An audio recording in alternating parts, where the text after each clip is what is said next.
Kufanya masturbation huwa kuna athiri zaidi sehemu zote kuu zilizobeba nguvu za kiume, yani zinazoshikilia nguvu za kiume, ambapo kuna mishipa ya damu katika maumbile yako ya kiume, kuna mishipa ya fahamu iliyounganishwa kutoka kwenye uume kwenda kwenye ubongo, kuna ubongo wenyewe au saikolojia kwa ujumla, na kuna homoni, hasa homoni ya testosterone. Sasa sehemu hizi tukiingia kwa undani ndizo zimebeba nguvu za kiume. Unapofanya masturbation kwa kutumia ngozi ngumu ya viganja vya mikono, mishipa ile huwa ni rahisi kuathirika. Inapoathirika ile mishipa ya damu au mishipa ya fahamu iliyounganishwa kutoka kwenye uume kwenda kwenye ubongo, moja kwa moja hupelekea changamoto ya maumbile kusimama, aidha legelege, na wakati mwingine unajikuta unaanza kupoteza ile raha, yani ile hamu wakati wa tendo la ndoa, na wakati mwingine unajikuta unaanza kufika mapema kileleni, wakati mwingine unajikuta maumbile yanazima katika tendo la ndoa.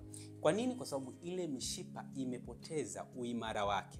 Kwa hiyo ni rahisi kukutana changamoto hizi wakati wa tendo la ndoa. Sasa nini kifanyike unapoanza kupata madhara haya? Na iko hivi, madhara ya masturbation huwa hayana muda maalum. Yanaweza kutokea baada ya mwezi mmoja, yanaweza kutokea baada ya miaka 5, miaka 10 mpaka 20.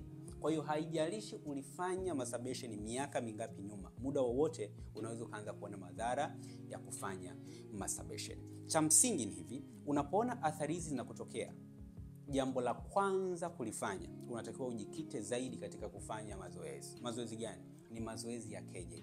Yale mazoezi yanasaidia kwanza mzunguko wa damu kuwa mkubwa sehemu zote za mwili, hasa kwenye sehemu za asili za mwanaume. Lakini mbili, yanasaidia kwa kiasi kikubwa kuimarisha mishipa ya damu kwenye uume. Hali hii inasaidia uwezo wa maumbile yako kusimama imara kuwa mkubwa. Lakini pia zingatia sana vyakula. Vyakula vinasaidia sana kuongeza, sasa ndizi, parachichi, tikiti maji, tangawizi. Hivi vinasaidia kuongeza msisimko mkubwa wa damu sehemu zote za mwili, hali ambayo inasababisha mzunguko uwe mkubwa kuelekea kwenye uume. Hali hii inasaidia uwezo wa maumbile yako kusimama kuwa mkubwa, hata hamasa yako ya tendo la ndoa inaongezeka.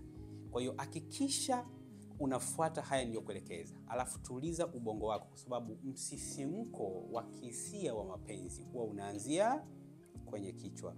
Kwa hiyo hakikisha saikolojia yako pia imekaa sawa. Pata muda wa kupumzika. Fanya hivi vitu kwa mwendelezo, hali yako itaanza kubadilika taratibu. Ukiona bado hali yako inazidi kuwa mbaya, maana yake umeathirika kwa kiasi kikubwa. Kwa hiyo endelea kufanya hivyo vitu kwa mwendelezo.